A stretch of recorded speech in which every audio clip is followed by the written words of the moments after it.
It's now 25 minutes after 7. It's time for us to get into the state of the nation. I'll introduce the panel that we have here this morning and then move on to some of the subjects we'd like to talk about. And to my extreme left, we have Professor Manyora and we also have Professor Kagwanja. Good morning, professors, and thank you for joining us this morning. Good morning, Mike. And let's just start off with, well, what's been on the headlines the whole of yesterday and today, and that's to do with the KCSE examination. First of all, by virtue of the fact that they've been released early, and secondly, the girl child shining yet again. Let me start with you, Professor Kagwanja. Your thoughts and feelings of them coming out early. I think the education system is actually getting to shape, and I think it is inspiring the confidence of the public, not only for coming up early, but the rigorous scrutiny on any malpractice. And you know, the foundation of a good society or a good nation is education. And integrity starts at school. Therefore, the kind of picture that is coming out is very inspiring to many Kenyans. All right. Professor Manyora, do you agree that the education sector seems to be making good strides in the right direction? First, let me join the rest of the country in congratulating those who have achieved success in this exam. But point out, one, that nothing shows that this country is a very unequal society more than these exams. If you look at the people we are celebrating, ask yourself, what kind of schools do they come from? You'll then see that they come from the elite schools, showing you that a normal Kenyan from an average family almost stands no chance of success in this country. Now, to answer your question as to whether or not we are doing well as a country in terms of the education, I think it will be self-deceiving to judge an education by the conduct of an exam. Basically, I've said this before, an exam is a minor aspect of education, extremely minor. So minor, Michael, that in many countries, especially serious education, in serious countries, exams don't matter. You don't pass an exam, then on the basis of that you go to university. No. There are other ways of filtering who goes to university. And there are countries where to tell anybody other than the candidate what they scored is a criminal offense. So an exam is really nothing. Whether or not this country has a good education system is an open secret. But don't we have to start somewhere, surely, Professor Manyora, in terms of, even if the exam may not necessarily give us the IQ or how good a student is, isn't it a point at least that tells us roughly where we are? If you look at you just need to look at the country and see the kind of people we have given certificates, whether they inspire confidence in you that they have received some form of education. So really, I was trying to answer your question by telling you that if I were to be asked, and nobody will ask me, of course, whether we are doing well, I'll say we are doing very badly. Our education is in tatters. Professor Kagwanja, I see you want to jump in here. Yeah, really not jumping in. It is very bad to dampen the spirits of our kids. By telling them that the education system is like this or it is not like this. I join him in congratulating those who have done well. Most of us, I think, including Professor Manyora, have gone to schools here at home and abroad. And I have never, ever gone to any school, including my PhD level. I waited for my grades, my transcripts. Do I have a B? Do I have an A? Did I pass in this? Did I fail in this? There is no other indicator of what you can achieve except examination. That's one. Two, examination is a culmination of a long process. Therefore, you're being examined on many things that you have done. Therefore, the integrity of an examination at the end of your course indicate the integrity of the nation. Now, because if you do not go through the whole process, or you try to jump, hoops here and there, then what we are saying is that that is going to be reflected in society. So I don't agree with Professor Manyora, and I don't know why he's getting this kind of cynicism. This country is a serious country. You know, Mike, this is a very serious country. Let me tell Prof here. And we take ourselves very seriously. People say we have a very good healthcare system in this country. No, and they say we have a very good education. So the measure is very simple. Can Kagwanja here, and it's not a very big man in this country, but it's reasonably big, can he take his child to any public hospital? If he had a wife delivering, because they are saying we have free health maternity, can he take the wife or the daughter-in-law to deliver in a public hospital?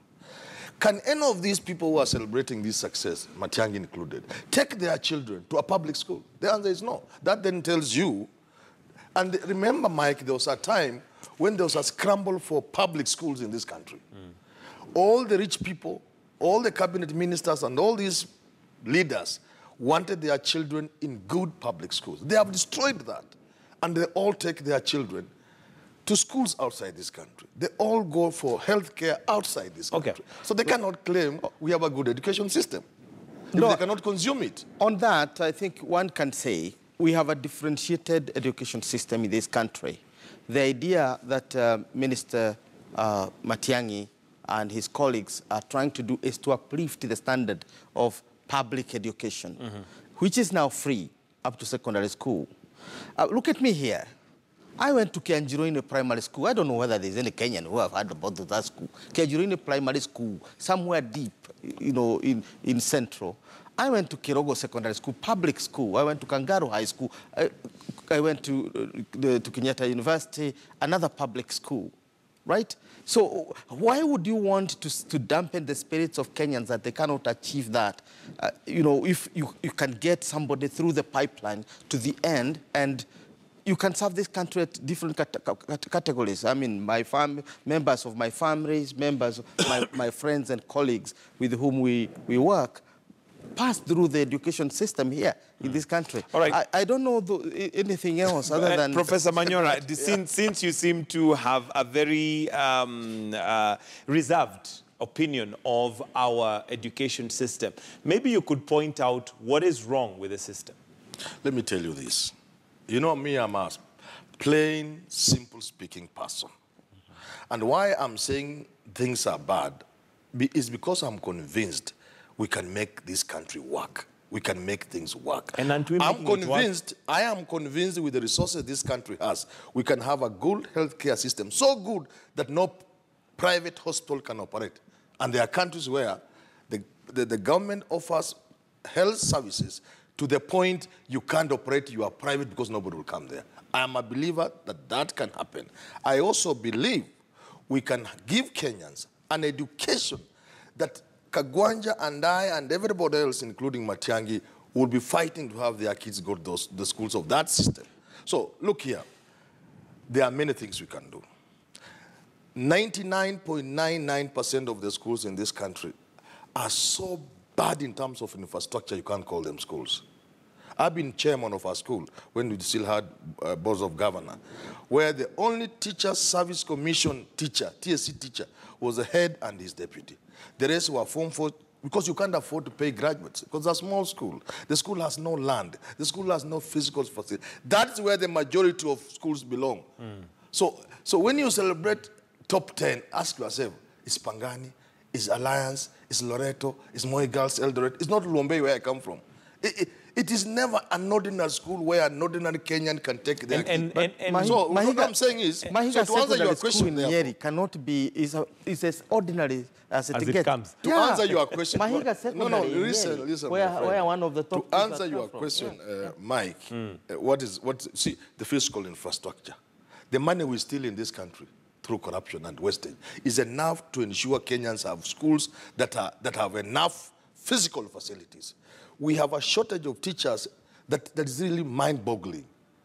If we stop stealing public funds, we can employ enough teachers, you see? And then we stop focusing on exams. All right. So that we focus on the quality, the wholesome individual. Because the moment you give exams undue emphasis, then you forget the other things. So that everybody in this country is doing everything, including cheating, to ensure they shine in exams. Okay, and we're not by any means saying that our education system is where it should be. Okay. But looking at the education system that we have now and the trajectory that they have taken, especially under the leadership of Dr. Matiang'i, are you saying that there is no improvement There is whatsoever? no improvement at all. The focus is on the wrong things like exams. See, when teachers want to move from 16,000, you may not even pay your house girl. A P1 teacher wanting to move from 16,000 to 23,000. You saw the fast the government went into. You saw how much noise. So is your problem an issue of the politics that surrounds our education system, or the fact that the system itself, we're not educating our children properly? If we got the politics right, if we looked at our ability as a country and put the resources in education the way we should, the way successful countries have done, they have put enough resources in education. If we paid our teachers, you cannot pay a teacher less than 20,000 shillings and entrust your children to that teacher. It explains why those who pay teachers, the money they are paying teachers, cannot take their children to those schools. Okay. Professor Kagwanja. I think we need to take ourselves a little bit seriously, particularly when we are on a public television like this one. At an auspicious day like today, when young Kenyans are celebrating their success, I want to say the following. We need to congratulate the CS, Dr. Matiang'i, for the great work that he has done in uplifting the standards of education in this country. His team, P.S. Berio, Professor Makoha, and when education is being steered by that kind of team, men and women of integrity, as Kenyans, we need to sit back and say we are making progress. But at the same time, of course, this is work in progress. All countries are projects that are in progress. There are faults here and there. You've had Koirel High School and others, have their results withheld. It is a continuous battle to to bring perfection. But pouring scorn and ridicule and dismay on an education system, all on society as such, is not fair. I think we need to start owning up to our ideological positions, because you talked about politics. Right. Now, we believe in the market, where we'll have private schools alongside public schools. Where we'll even have missionary schools. I mean, there are schools that are financed and supported by faiths, including, madrasas and others. That is how plural our society is. So when you use one stroke, broad brush to write off our education system, you are doing a disservice to this nation. The service you can do is to point very clearly that this is what needs to be done. True, we need to improve the salaries of our teachers, but we also need to thank our teachers for bringing kids under the current circumstances. When we talk about growing the cake, the national cake, we're really talking about being able to raise enough funds to pay for the free education as we are doing now, primary, secondary, even pre-primary, and even to be able to provide sufficient scholarships for those who are going to pass to get to the universities. And like us, when we were in school, to go to the university with some relative comfort, not the kind of struggles that we may find in the universities these days. So that in the future, our education system will produce a citizen that is proud to be a Kenyan. I think the young boys and girls who've just had their results are very proud Kenyans. If you have one of the A's, I mean, we need to remove our hats for you, because it was very competitive. Not every Kenyan got that. And we'll get into the politics of the day as we carry on. But let me come to you, Professor Manyora, and you don't seem to have much to say about even Dr. Matiang'i, as much as many Kenyans feel that he has done a lot to improve the education sector. One, by ensuring that there is less, the exams are more credible. But the question then would be, what is it that you would have had him do different? See, I've told you, if you want to approach a problem, do so in a simple way. What is ailing our education system?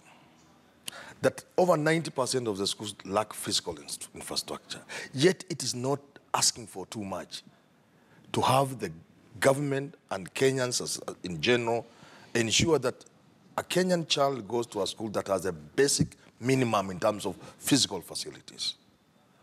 It is just a question of good manners and stopping being clever.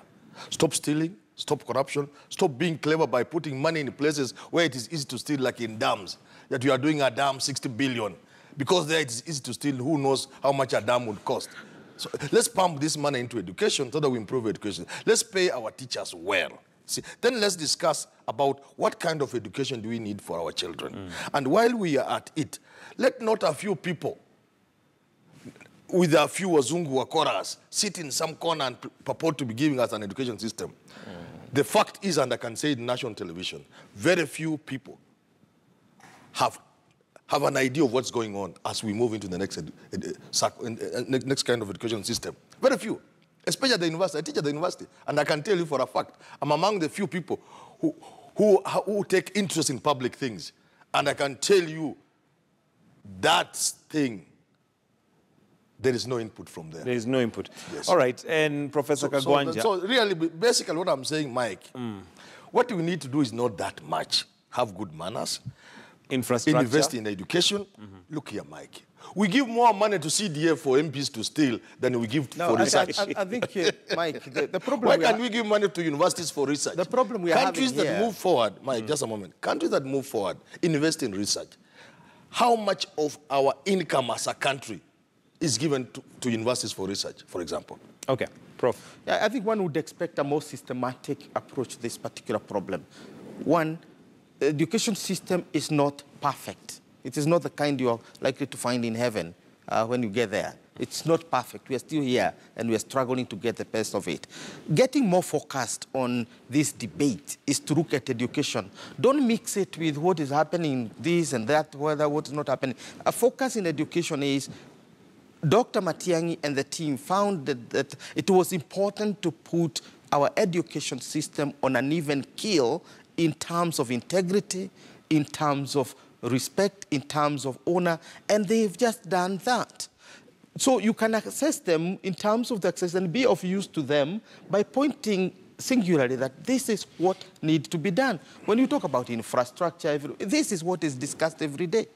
What are budgets about? If you go to the budget on education, they're talking about balancing infrastructure, pace of teachers, and so on that. That is what Professor Matiang'i and others are doing. And let's not interfere with their work in terms of pouring scorn on good work done. For now, we are celebrating and we are saying, Dr. Matiang'i and your team, congratulations for what you have done. We know very well that on their table are many things that they want to do to improve on this education. We want to encourage them. We want to encourage the government to put more money in education to improve the quality of education as we go by. Okay, Yes, and we cannot fully disassociate our education system from politics. And the reason why I say this, and I'll start with you, Professor Kagwanja, is the fact that one of the promises made by Jubilee once they get into government, starting 2018 January, we have free primary and secondary education. But there's the bigger question of, yes, it's free, but what about the quality? The question is now the quality of the education. That is first and foremost. When you find a hungry person, wisdom is not to ask them whether they want to eat chapati or they want to eat getheri or ugali. That's not wisdom. So let's just do it free regardless of the quality. The wisdom is, first of all, the first thing you do, we're talking about the first order question is, are you hungry? Or you are hungry, you need some food. You are given what is available. This country, if you know, is ranked 4th in Africa in terms of, per capita income. And so we cannot literally begin to say that our education is poor quality. It is not. And let me use my own example. I did my examinations here. When I went to the University of Illinois, in the US, I did not have problem converting my grades to the United States grade. And I was not referred for 1 year. So are you saying our quality of education is very good? high? It's yes. good. And I'm not talking about my children who are doing education today when we are investing more in education. I'm talking about a kid who went to school in the 70s, a kid who went to school in the 1980s, a kid who is in school in the 1990s. And going to the US, nobody tells me to go back to repeat. Is that still it is converted? Yes. Is that still the state of our education now? It still is. Okay. I'm still in education. We've not left for education. We've not No. Professor Manyora, do you agree that we actually have quality? Professor here gives an analogy of starving people, and now you have to give them food. So they don't choose, and you don't. In fact, using your own example, you will know. Nowhere do you need to choose the food to give than to a starving people. Because if you get people who are really starving, you can't give them githeri. They will die. Some people, mindless and thinking the way he's thinking, delivered food to starving people in Somalia, Somalia. It was the food they couldn't eat, even when they are dying. There are some communities, if you give them fish, like among the Maasai a few years ago, if you brought fish here, they will run away. So it's not just a question of any food. So it cannot be in the 21st century, that's a question of any education. That is wrong. We want good education because we can afford it and we deserve it. And what is good education? It cannot be just any education. And then to answer the question he has scattered, whether there is free education in secondary school, the answer is no. That's what they had promised, but it's not there. Parents, they can call, if they were to call here, we won't take the calls. The fee structure is already out. They are reporting in a week's or 2 weeks' time with fees. That's not true. The point was, the promise made was... You know, you people, you don't live with the common people. The truth is, the government, we are the common Jubilee had said, you are not as common as I would want you to be. Jubilee had said they will give free secondary education in January 2018. Yes. From January. NASA had said they will give it, funny enough, in September. Yeah. The truth is, as we speak here and people are watching us in this country, Kenyan parents are preparing to go and pay fees as we speak. In secondary school, as we speak. The government has even issued guidelines. And those guidelines have fees. I'm sure we'll leave it to the government to clarify on that. I'm saying government guidelines that say day schools, the tuition fees and some of those things have been waived. All right. But for secondary schools, they have said national schools, it was 53,000. It remained 53, but I've seen some SMS to a parent. They have reduced it by 10,000. All right. Professor Kagwanja. No, I'm saying... So it's not true that there's free education. Let's read the free as what it is. The government is saying nobody is going to pay school fees for secondary school. If you want to wear high-heel shoes to school or whatever you want to, that is your choice. Someone listening to you can begin patting around. No. They had kept the fees. This is a very serious... You are a very serious Kenyan. Yes. And this is a very serious media especially house. before Christmas. This is a media... This is a serious media house. You are a serious Kenyan. Yes. People know you. Yes. If you tell parents that next year there is no fees, and then somebody proceeds to use the school fees for Christmas, I am saying, they will look for you, my friend. I am saying, let's not... I'm advising parents, as we pray and hope the government will make the burden less for us as parents. Professor Manyora, let us prepare that we are paying fees. But let us pray and urge the government Professor Manyora, to live up to their promise. Allow Professor Kagwanja to get his point across. I think you are preaching despondency here. No. I would accuse you of that because it was announced it is January, not December. We are in December. Can we have this conversation on January 15 or January 20 so that you can now conclusively say that parents are expected to pay school fees? Now, remember, there is always an element of something that you have to pay here and there. Like, for example, boarding and so on. Those are accommodation and so on. But what was promised by the government that it will meet the cost of it? What was it? It was free. How do you... What was it? Is primary school paid? No, what primary was it? School education. What was it? Let's see. Now, you read manifestos. If it is tuition, there was always free day secondary school. As long ago as I don't know when I was a chairman, the government used to give us money. So nothing has changed. We need to summarize. And what I want to get at the end of the day is that we have KCSE and KCPE results now with us.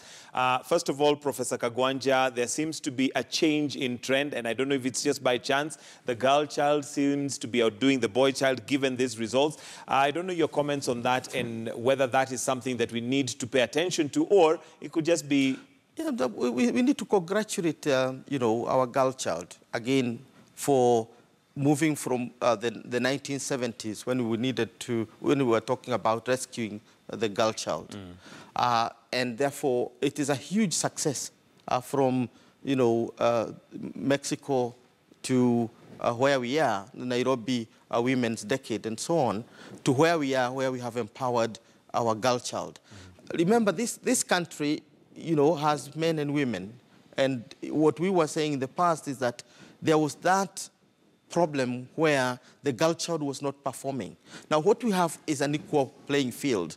I mean, if the girl child is reading, then you find the next one is a boy. I think he's from his place. No, it's actually, the second is, I think, from Nyanza. So the competition is fair, and that's what we've been looking for. But there is a discourse that perhaps we sipped too deep from the cup of, crusading for the girl child, and forgot that family is made of both boys and girls, and therefore we now need to even out. As a country, if we agree that we have reached a level where there is a level playing field between and within gender, then what we need to do is to begin now talking about, watching whether the boy child is getting disadvantaged by this, by this. But I don't think we have reached that level that we need now to start saying the boy child is left behind, the girl child. What we are having is a level playing field, and boys will do well this year, girls will do well next year. But I think on average, we need to wind up. Professor Manyora, your advice to Dr. Matiang'i, because, well, it seems like he's not done well as far as you're concerned. What's your advice to him? First of all, to say heko to the girls, but also to give credit to some quota which people are quickly forgetting. This almost entirely goes to President Moi. It is Moi who focused on girls' schools. Memorably, you could remember Pangani girls by turning either today's schools into boarding schools. He began with Pangani girls. And then there was a move in that direction. And many girls' schools were put up, and mixed schools were separated. Day schools became boarding schools because of Daniel Arap Moi. We must give him credit as we celebrate the girls. But the truth is still, there's a long stretch to go, because there are more boys with A as we celebrate the girls. There are more boys with C+, more boys who will go to university. These are some of the truth. Now, you're asking me what I would advise the cabinet secretary. I would advise the cabinet secretary to be honest with himself and the country, and to do the simple things we need to do to improve education in this country. That's what I would advise him. Namely, let's get resources from the center. Let's give the devolved system resources to create an environment that has good physical infrastructure. Let the government stop paying teachers more than they pay their house girls. Let them pay teachers well, all the way from primary school to university. University lecturers earn salaries that you cannot mention on a national TV like this. Let's put money into education, including, say, even 2% of our national revenue into research, and we shall reap the benefits. Okay. As we improve on education in terms of exams, I have no problem with that. All I am saying, let's not overemphasize the exams, and let's not use exams to celebrate the achievement in the Ministry of Education. Let's do much more serious things, pay teachers well, get infrastructure, and let's sit down to think about what kind of education do we want to give our children. Professor Kagwanja, your closing comments. My comment is that a lot has been done in terms of improving the quality of education, improving public confidence in our education. A lot is being done. But again, a lot can be done. Education is not an isolated sector. I don't think Dr. Matiang'i and the team have the final say on the budget that they get. It is to be balanced with everything else. This country has embarked on a serious infrastructural project, and I think education is going to benefit from that. Take, for example, electricity.